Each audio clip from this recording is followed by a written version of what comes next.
જય હિન્દ વિદ્યાર્થી મિત્રો, ધોરણ 10 ચેપ્ટર નંબર 1 વાસ્તવિક સંખ્યાઓ આપણે અત્યાર સુધી સ્વાધ્યાય 1.1 માં પહેલો બીજો યુક્લિડની ભાગવિધિ દ્વારા ગુસા કેવી રીતે શોધવો એ આપણે જોઈ ચૂક્યા છે। હવે જોઈએ પ્રશ્ન નંબર 2 તરફ। અહીંયા કીધું છે સાબિત કરો કે અથવા તો દર્શાવો કે કોઈ પણ ધન અયુગ્મ પૂર્ણાંક સંખ્યા, શું કીધું છે? કોઈ પણ ધન અયુગ્મ પૂર્ણાંક સંખ્યા એ જે છે 6q + 1 6q + 3 અથવા કે 6q + 5 ના સ્વરૂપમાં હોય છે, જ્યાં q એ શું છે? પૂર્ણાંક સંખ્યા છે। તો આપણે એવું દર્શાવવાનું છે કોઈ પણ ધન અયુગ્મ પૂર્ણાંક સંખ્યા। તો આપણે પહેલા તો એ સંખ્યાને ધારી લઈએ કે ધારો કે કોઈ ધન અયુગ્મ પૂર્ણાંક સંખ્યા a છે, બરાબર। આપણે ધારી લીધી કે કોઈ પણ અયુગ્મ પૂર્ણાંક સંખ્યા શું છે? a છે। હવે તમે અહીંયા દરેક જગ્યાએ જો, એટલે a જે છે આપણો આ પણ હોઈ શકે, આને પણ a કહી શકીએ, આ પણ a હોઈ શકે છે કે આ પણ a હોઈ શકે છે, હે ને? કેમ કે એ સંખ્યા જે છે આ સ્વરૂપમાં હોઈ શકે, આ સ્વરૂપમાં હોઈ શકે અથવા તો આ સ્વરૂપમાં હોઈ શકે છે, બરાબર? એવું કહી શકીએ આપણે। ઓકે, ચલો। એનો મતલબ એવું છે કે માની લઈએ કે તેથી આપણે અહીંયા લખી શકીએ તેથી કે a બરાબર જે છે 6q + 1 ના સ્વરૂપમાં હોઈ શકે અથવા a જે છે 6q + 3 ના સ્વરૂપમાં હોઈ શકે છે અથવા a બરાબર શું છે 6q + 5 ના સ્વરૂપમાં હોઈ શકે છે।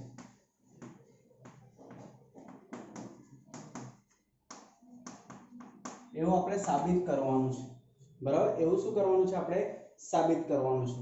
હવે જોઈએ તો આપણે અહીંયા યુક્લિડની ભાગવિધિથી જોઈ ગયા, એ અહીંયા છે, આ b છે, આ q છે ને આ અહીંયા શેષ છે, આપણે આવું જોયા છે। ત્યાં આગળ જોયું હતું કે a બરાબર શું થાય? bq + r, આવું જોયું હતું, bq + r, ખ્યાલ આવે? જેમાં આ શું છે? ભાજક છે, બરાબર? આને ભાજ્ય છે, આ ભાગફળ અને આ શેષ, આવું આપણે જોઈ ગયા હતા। બીજે અહીંયા આપણે એક વાત એવી કરી હતી કે આ જે શેષ જે છે એ શૂન્ય હોઈ શકે અથવા શૂન્ય કરતા મોટો, પરંતુ ભાજકથી કેવો હોવો જોઈએ? નાનો હોવો જોઈએ, બરાબર? આપણે આવી વાત થઈ, બરાબર? કે અહીંયા શું છે? આ જે r જે છે એ કાં તો શૂન્ય હોઈ શકે કાં તો શૂન્ય કરતા મોટો, પરંતુ હંમેશા ભાજક કરતા કેવો હશે? નાનો હશે।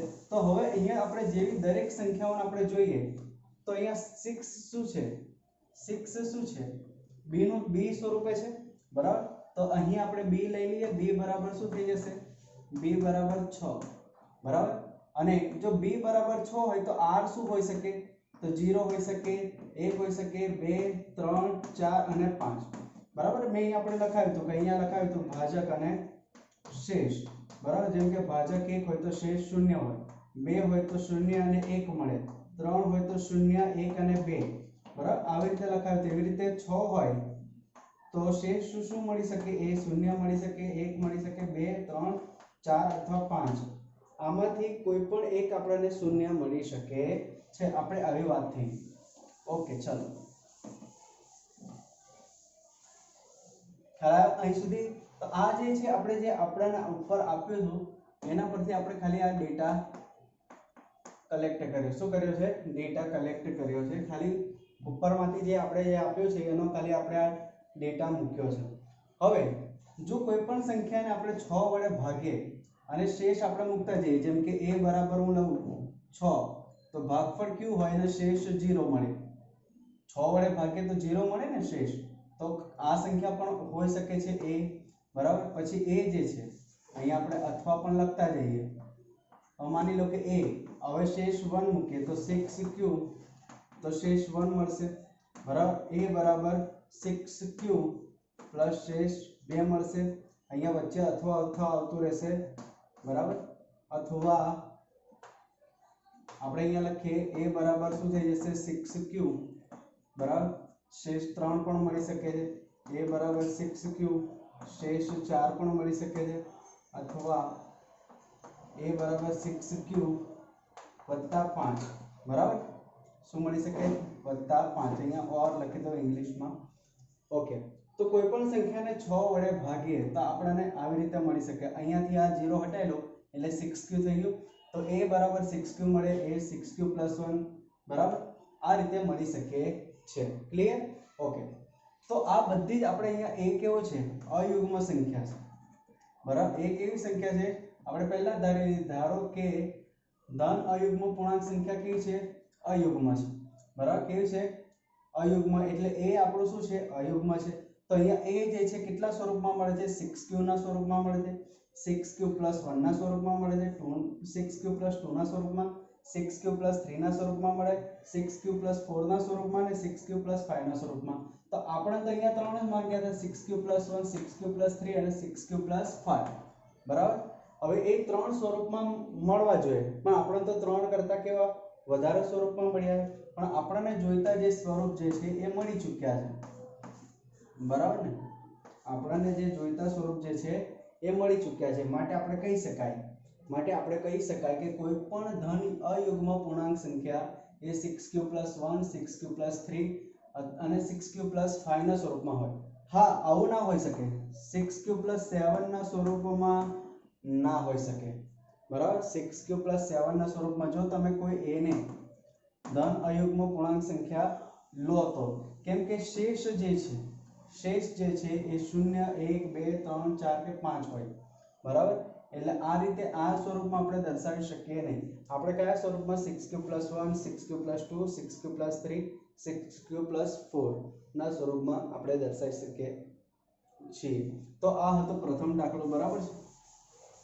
તો આને ફટાફટ તમે લખી લો. બરાબર છે? ઓકે, હવે ચલો જોઈએ પ્રશ્ન નંબર 3. પ્રશ્ન નંબર 3 માં શું કહે છે કે એક લશ્કરનું 616 સભ્યોનું જૂથ લશ્કરના બેન્ડના 32 સભ્યોની પાછળ કૂચ કરી રહ્યું છે. બરાબર, એટલે જૂથ જે છે લશ્કરનું જૂથ જે છે એમાં 616 સભ્યો છે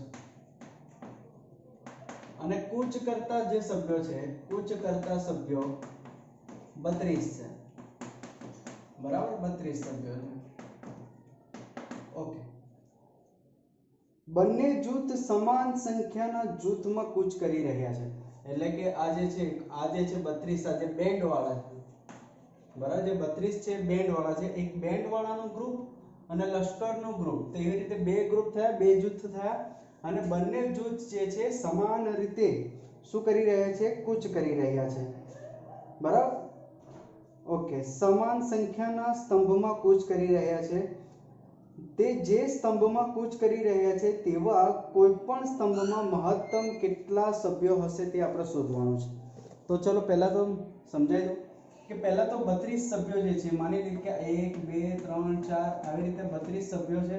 એમની પાછળ પણ હોઈ શકે છે આવી રીતે અને આવી રીતે. તો આ એક ગ્રુપ છે જેમાં કેટલા સભ્યો છે? 32 સભ્યો છે. કેટલા સભ્યો છે? 32 સભ્યો છે.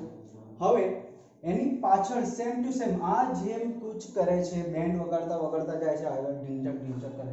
બરાબર, એવી જ રીતે આ જે છે સભ્યો જેવી રીતે 32 ગોઠવાયેલા છે, એવી જ રીતે એમની પાછળ એક્ઝેક્ટ એ જ પોઝિશનમાં બીજા 616 સભ્યો ગોઠવાય છે. આવી રીતે કેટલા સભ્યો ગોઠવાય છે? 616. જેમ આ રીતે ગોઠવાયા છે એમ આ રીતે પણ કેટલા? 616 સભ્યો ગોઠવાય છે. બરાબર, હવે પ્રશ્ન એવું કહે છે કે માની લો કે આ એક સ્તંભ છે.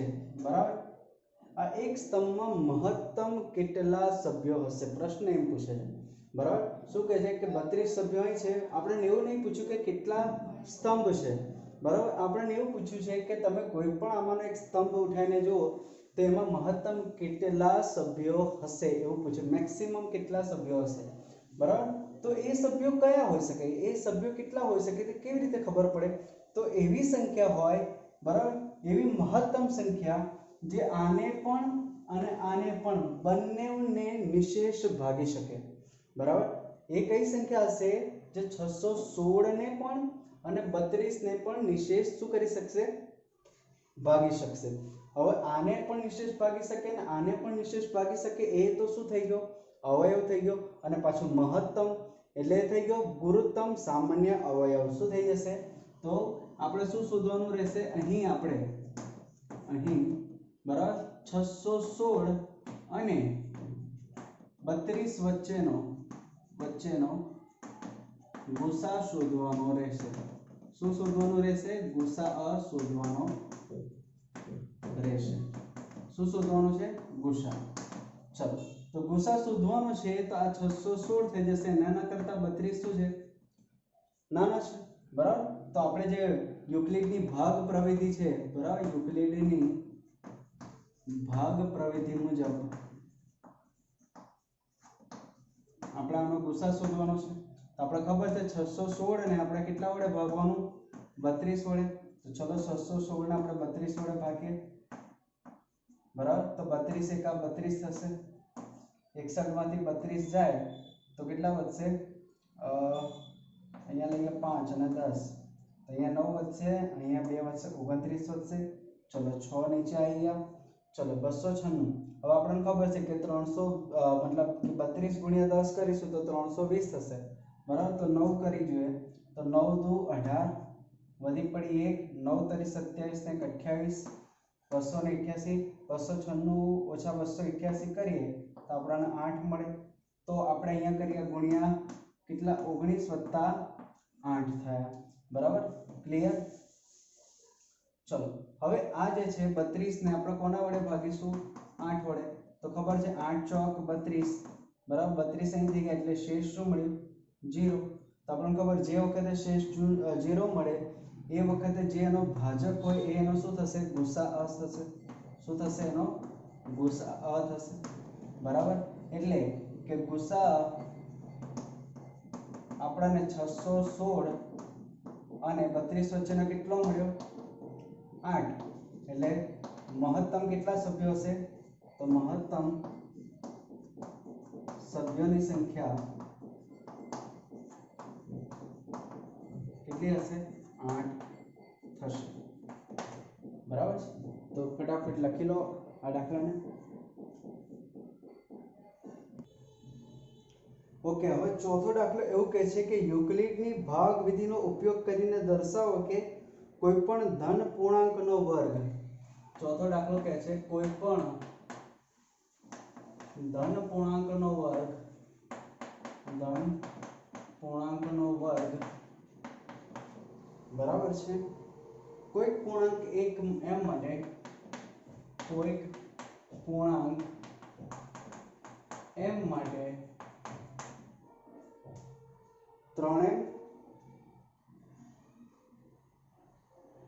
અથવા 3m વત્તા 1 ના સ્વરૂપમાં છે। 3m અથવા 3m વત્તા 1 ના સ્વરૂપમાં હશે, બરાબર। તો આપણે યુક્લિડની ભાગ વિધિને આવું દર્શાવવાનું છે, બરાબર। તો ચલો ફટાફટ જોઈએ, લખ્યું। ઓકે, હવે એવું અહીંયા પાછું કીધું છે કે દર્શાવો કે કોઈ પણ ધન પૂર્ણાંક નો વર્ગ કોઈક પૂર્ણાંક m માટે 3m અથવા 3m વત્તા 1 ના સ્વરૂપમાં હશે, એવું કહે છે।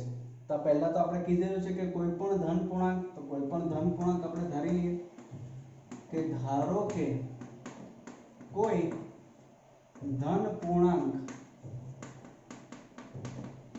a છે। આપણે આવી રીતે ધારી લીધા કે આપણો જે છે ધન પૂર્ણાંક શું છે? a છે, અને એ જે છે એનો વર્ગ જે છે, બરાબર, એનો વર્ગ, બરાબર, એ 3m અથવા 3m વત્તા 1 ના, એટલે કે આ ચલન ચાલશે, 3m વત્તા 1 ના સ્વરૂપમાં છે એવું બતાવું છે, સ્વરૂપમાં છે તેમ દર્શાવવાનું છે, તેમ દર્શાવવાનું, ક્લિયર, બરાબર। આપણને એવું કીધું છે કે કોઈ પણ ધન પૂર્ણાંકનો વર્ગ કોઈક પૂર્ણાંક m માટે, બરાબર, એટલે કે a નો વર્ગ જે છે 3m અથવા 3m વત્તા 1 ના સ્વરૂપમાં હશે એવું આપણે સાબિત કરવાનું છે, બરાબર।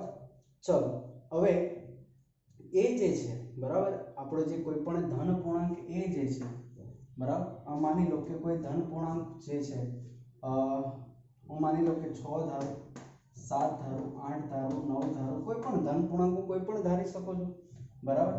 તો જેમ કે આ છે, આ જે છે તમે જોઈ શકો છો કે આ 3 છે ગુણ્યા 2 છે, બરાબર। પછી તમે જોશો તો 3 ગુણ્યા 2 વત્તા 1 હશે, એવી જ રીતે 3 ગુણ્યા 2 વત્તા 2 છે, હે આવું છે। 3 દુ 6, 3 દુ 6 વત્તા 1 7, 3 દુ 6 વત્તા 1, એવી રીતે એ જે છે એટલે આપણે આ જે છે એ બરાબર એ આપણું 3m હોઈ શકે છે, જેમ આપણે પહેલું 3m જોયું। પછી અથવા આપણો જે a છે એ 3m વત્તા 1 પણ હોઈ શકે, અથવા આપણો જે a છે એ 3m વત્તા 2 પણ હોઈ શકે, બરાબર। હવે અહીંયા આપણે વાત કરીએ કે જો આ જે b જો 3 હોય, બરાબર, તો r આપણો શું હોઈ શકે? 0 હોઈ શકે, 1 હોઈ શકે, 2 હોઈ શકે। એટલે આપણે પહેલા 0 માટે લીધું, પછી 1 માટે લીધું અને પછી 2 માટે લીધું, બરાબર। એટલે a જે છે 3m હોઈ શકે, બરાબર, એ આપણો 3m વત્તા 1 હોઈ શકે, અથવા a બરાબર 3m વત્તા 2 હોઈ શકે, બરાબર, કેમ કે એ કોઈ પણ ધન પૂર્ણાંક છે, ઓકે। ચલો હવે આપણે એનો આ તો ખાલી a થા ને, આપણે તો એનો વર્ગ આ સ્વરૂપમાં છે તેમ દર્શાવવાનું છે, એનો વર્ગ આ સ્વરૂપમાં। હવે તમે કોઈ પણ સંખ્યા લઈ લો, કોઈ પણ ધન પૂર્ણાંક સંખ્યા જે છે એ આ સ્વરૂપમાં આપણે એને લખી શકીએ, કોઈ પણ ધન પૂર્ણાંક સંખ્યા, જેમ કે તમને ઈચ્છા થાય 17, 18 ને 19 લખવી છે, આપણે આ સ્વરૂપમાં લખાય તો લખાય। ચલો આ જે 17 છે તો એના 3 ગુણ્યા 5 15 વત્તા 2 લખી શકું, 18 જે છે એને 3 ગુણ્યા 6 લખી શકું, 19 છે એને હું લખી શકું 3 ગુણ્યા 6 વત્તા 1, બરાબર। તો હવે તમે જુઓ, ઓકે ચલો તો આ થઈ ગયું। देखो આ m અહીં આપણે લઈ લઈએ, શું લઈ લીધું? m કોઈ પણ હોઈ શકે છે, m કોઈ પણ ધન પૂર્ણાંક અહીંયા કીધેલું છે, જો m જે છે કોઈ પણ પૂર્ણાંક m માટે, એટલે m તમારો કોઈ પણ ધન પૂર્ણાંક 5 હોઈ શકે, 7 હોઈ શકે, 10 હોઈ શકે, 15, 50, કરોડ, કોઈ પણ m હોઈ શકે છે। તો આ થઈ ગયું 3m વત્તા 2, આ જે છે 3m થઈ ગયું, આ છે 3m વત્તા 1 નું સ્વરૂપ થઈ ગયું। એટલે આપણો જે a જે છે એ 3m ના સ્વરૂપમાં પણ હોઈ શકે છે, 3m વત્તા 1 ના સ્વરૂપમાં પણ હોઈ શકે અને 3m વત્તા 2 ના સ્વરૂપમાં પણ હોઈ શકે છે, બરાબર। ઓકે તો એ મેં એવી રીતે ધારી લીધો કે એ મારો શું થઈ ગયો 3m ના સ્વરૂપમાં, 3m વત્તા 1 ના, 3m વત્તા 2 ના સ્વરૂપમાં। હવે મારે એનો સ્ક્વેર કરવાનો છે, તો અહીંયા સ્ક્વેર કરીશ, વર્ગ કરીશ, તો આ થઈ જશે 3m નો વર્ગ, તો આ થઈ જશે 9m નો વર્ગ, થશે 9m નો વર્ગ। 9m ને હું આવું લખી શકું 3 ગુણ્યા ચલો આવું લખી શકીએ આપણે 3 ગુણ્યા 3m લખી શકીએ ને, 3 ગુણ્યા 3m લખી શકીએ છે। ચલો એવી રીતે અહીંયા ફરી આગળ કરીએ, અથવા આપણે a 3 લીધા છે તો 3 માટે ચેક કરીએ, આ a વર્ગ કરીએ આનો, તો 3m વત્તા 1 નો વર્ગ, 3m વત્તા 1 નો વર્ગ શું થઈ જશે?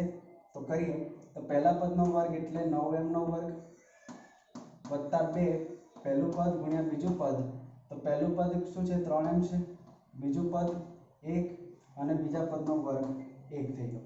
તો ચલો 3m નો વર્ગ, આ થઈ જશે 3 દુ 6m વત્તા 6m વત્તા 1। ચલો હવે તમને થતું હશે કે અહીંયા તો 3m વત્તા 1 નું સ્વરૂપ આવ્યું ને, તો જોઈએ આને સેટ કરવું પડે, તો કેવી રીતે સેટ કરીશું? તો 3m નો વર્ગ અહીંયા થઈ ગયા 6m, તો હું અહીંયા શું કરીશ?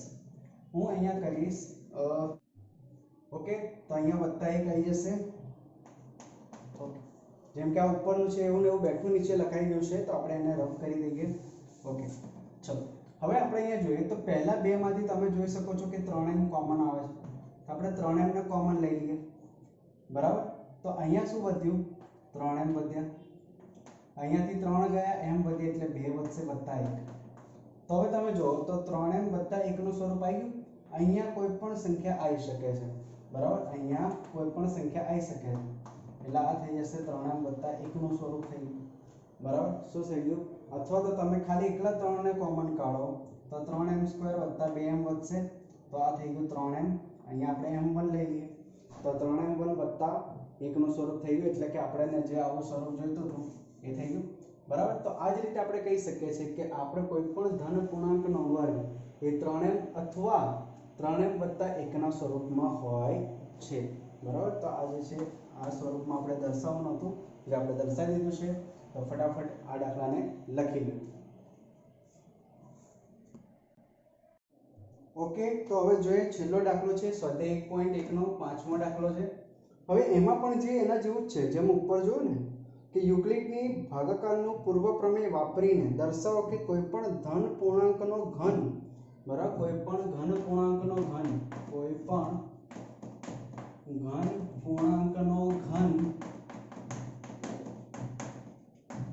ઘનની વાત કરે છે એ 9m + 1 અથવા 9m + 8 ના સ્વરૂપમાં હોય છે. બરાબર. આપણે આવું સાબિત કરવાનું છે. તો ચલો ફટાફટ સાબિત કરી દઈએ. તો જેમ આપણે ધારીએ છીએ કે ધારો કે કોઈ ધન પૂર્ણાંક a છે આપણે, અને આ a શું હોઈ શકે છે? આ a હોઈ શકે છે 3m હોઈ શકે છે.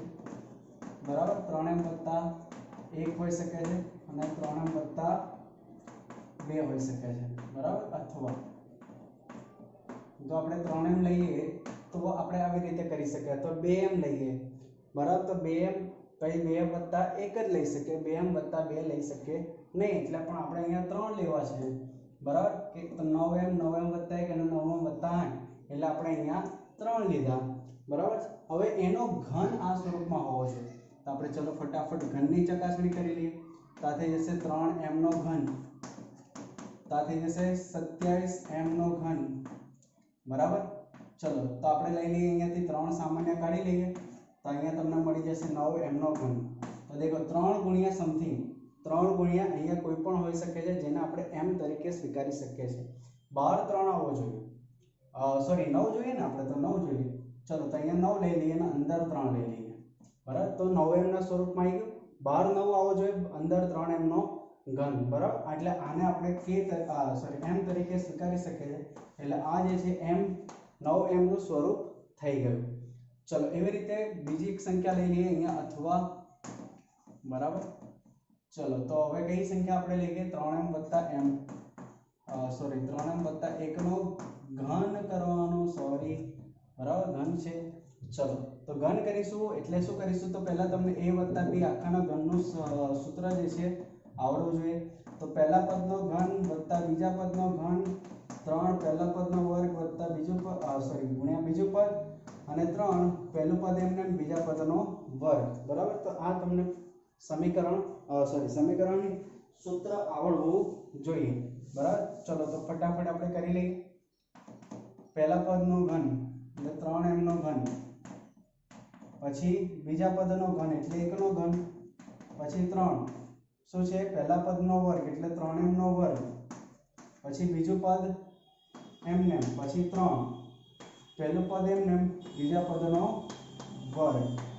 ઓકે. તો આ સૂત્ર જે છે એને આપણે શું કરી દઈએ? ભૂસી દઈએ. ચલો હવે 3m નો ઘન શું થાય? 27m ઘન. 1 નો શું થઈ જશે? 1 નો 1 જ રહેશે. ચલો અહીંયા થઈ જશે 3 નો વર્ગ 9, m નો વર્ગ m વર્ગ, અને અહીંયા 3 બરાબર 1 નો વર્ગ 1 અને 3 તરી 9m, 9m ગુણ્યા 1 એટલે 9m જ રહેશે. ચલો તો આ થઈ જશે 27m ઘન, આ પણ 27m વર્ગ, અને આ થઈ ગયા 9m, અને અહીંયા છેલ્લે વધ્યો 1. તમે જુઓ છો કે આ ત્રણેયમાંથી શું સામાન્ય નીકળે છે? 9 સામાન્ય નીકળે છે. ચલો તો 9 ને આપણે સામાન્ય કાઢીએ. તો 9 જેવા સામાન્ય કાઢીએ એટલે અહીંયા તમને મળશે 3m નો ઘન, અહીંયા વધશે 3m નો વર્ગ, અહીંયાથી 9 ગયા એટલે વધશે ખાલી m + 1. તો જો હવે તમારું સ્વરૂપ કેવું થઈ ગયું? બરાબર. 9m + 1 થઈ ગયું. જે આપણે જે સ્વરૂપ જોઈતું હતું એ કેવું સ્વરૂપ થઈ ગયું? 9m + 1 સ્વરૂપ થઈ ગયું. બરાબર. જે આ જે છે એ શું છે? કોઈ પણ m હોઈ શકે છે. તો આ થઈ ગયું બીજું. હવે આપણે ત્રીજું સાબિત કરવાનું છે 9m + 8. એના માટે લઈશું આપણે 3m + 2. બરાબર. તો આ લખી લો ફટાફટ. હું આને અહીંયાથી સાફ કરી દઉં છું. ચલો પોઝ કરીને લખી લો.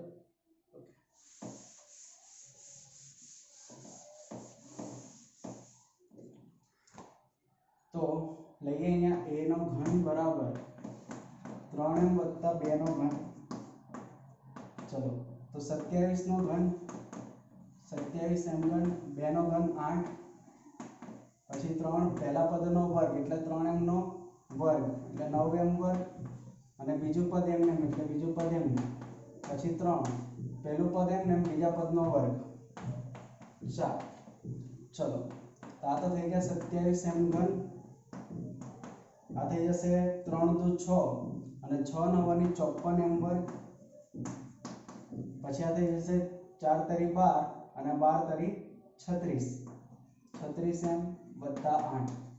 હવે તમે જો આ ત્રણેયમાંથી ફરી 9 સામાન્ય નીકળે છે તો 9 ને સામાન્ય કાઢીએ અહીંયા વધશે 3m વર્ગ 9 6 54 અહીંયા ઘન આવશે અહીંયા વર્ગ આવશે આ 9 ચોક 36 4m + 8. તો તમે અહીંયા જોઈ શકો છો આ કેવું સ્વરૂપ થઈ ગયું 9m + 8 નું સ્વરૂપ થઈ ગયું જે આપણે જોઈતું હતું બરાબર. તો આને આપણે જે લખી શકીએ છીએ 9m + 8 બરાબર. આને આપણે તમે જે પહેલું જોયું એને m1 m2 m3 એવી રીતે પણ નામ આપી શકો k પણ નામ આપી શકો છો કોઈ પણ નામ આપી શકો છો બરાબર. જે માંગેલ સ્વરૂપ પ્રમાણે છે માંગેલ સ્વરૂપ પ્રમાણે છે. તો અહીંયા આપણો જે છે સ્વાધ્યાય 1.1 પૂરો થાય છે. તો આને લખી લો ફટાફટ. મળીએ. જય હિન્દ.